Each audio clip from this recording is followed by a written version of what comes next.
champion of the world, from Omaha, Nebraska. In favor of the winner, remaining undefeated, proving he is one of the elite champions of the sport. The fight, it is over. Canelo gets the knockout. Deontay Wilder has eradicated Dominic Brazil.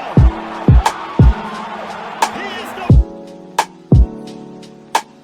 the... You know what it is, man. It's your favorite channel, man, the CTB. It's Chin Tuck Boxing. I'm your boy, Jay Slay. So what up to him, man? What's up, everybody? Hope everybody's enjoying their holidays. Most definitely. Happy holidays to everybody who celebrate them.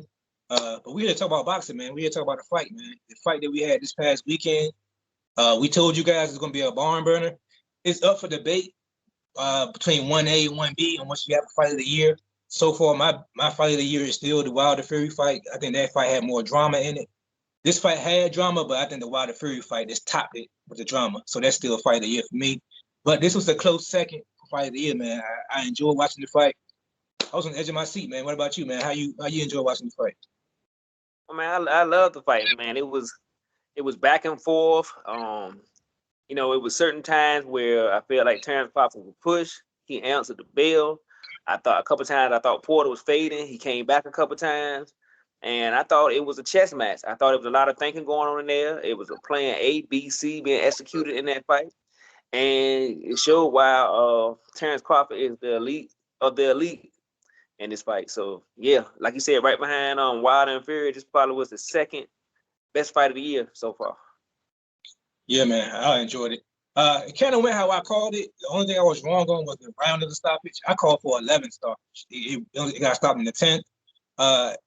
Really, if Terence pressed the gas, man, he could have got pulled out in the 9th. Porter he took the round off in the 9th, in my opinion, and he was taking some shots in the 9th. And I thought, if Terence let his hands go, he can possibly get him out of here in the 9th. But Terence kind of was like caught off guard, I guess, by the break, or he needed to break himself. Could have been he needed to break himself also. Who knows? But in the 9th, both of them kind of got off the gas just a little bit. And then I think when Terence found out he was down on the scorecards, I was possibly down on the scorecards. You saw that gear come back on him. But yeah, let's start with the drama, man. Let's start with the drama. I made a controversial statement in our last video in our pre-fight that you did not agree with me on. I made a statement that I said that Terence Crawford was stronger than Shawn Porter. Was I right or wrong in that assessment? I don't think you were right. I still don't say he's stronger than Shawn Porter. I don't think he's stronger. I beg the difference.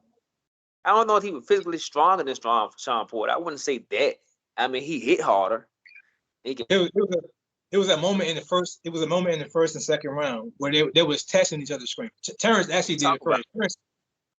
Terence actually, when their first time clinching, Terence kind of gave him a little bit of muscle and Porter didn't do it. Yeah, he kind of sunned him a little bit. I've seen that. I know what you're talking about.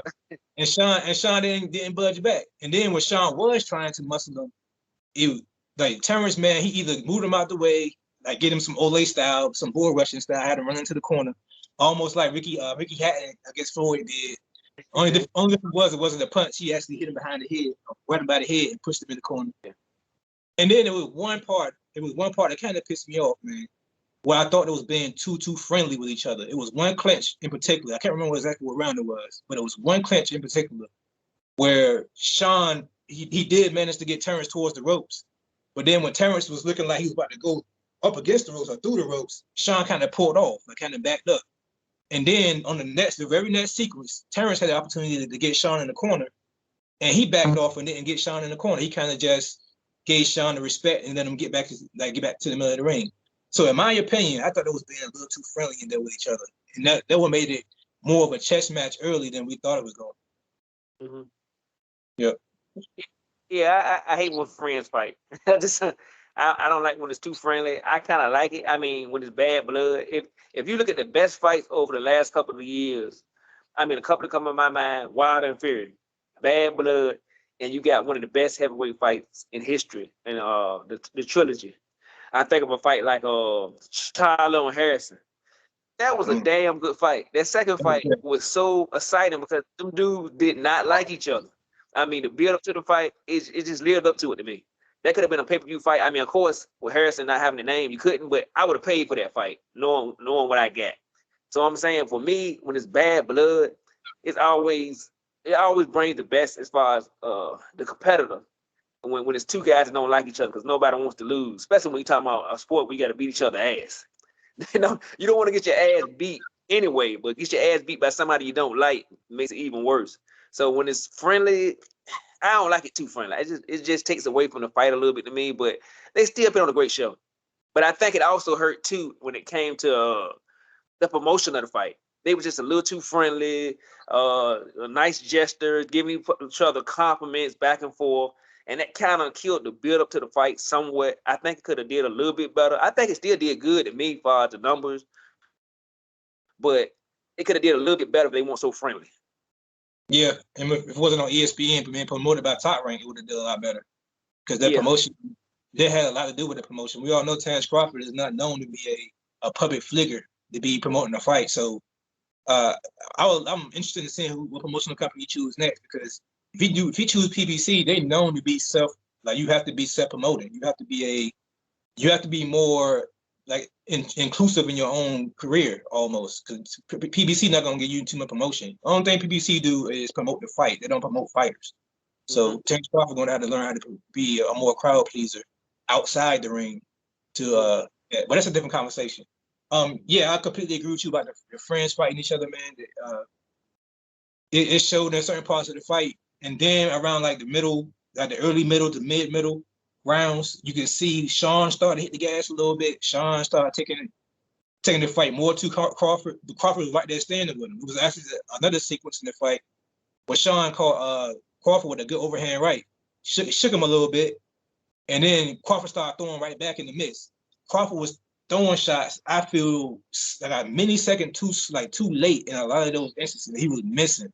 I don't know, like you said, I don't know if it's because they was friendly and he was kind of like waiting to see what Shawn did instead of just pushing Shawn or what, but he was missing shots early that, in my opinion, would have got Shawn out of there, man. He was missing some hard thrown punches, bro. Like some of them punches, or like, it was one uppercut in particular, he just barely missed. I was like, if Shawn would have got hit by the uppercut, it would have been a good night anyway. But so I think their friendliness made him like a hair too slow, and Shawn noticed that. When Shawn saw he was a hair too slow, Shawn hit the gas. Shawn started being Shawn. Shawn started leading with his head. It was a lot of, to me, in my opinion, it was a lot of headbutts around in that round. That's the cause of cut in Shawn and Crawford eye. So I think after that started happening, Crawford started like fighting Shawn's fight, and then that's when Shawn had his best rounds, in my opinion. Then I don't know, like you said, he kind of got off the gas around 9. I don't know why he got off the gas. It's different. You know how fans are. Fans going to pick sides. Fans going to say either Crawford. I think the excuse his dad used was he wasn't well trained. Porter wasn't well trained. I think this bullshit.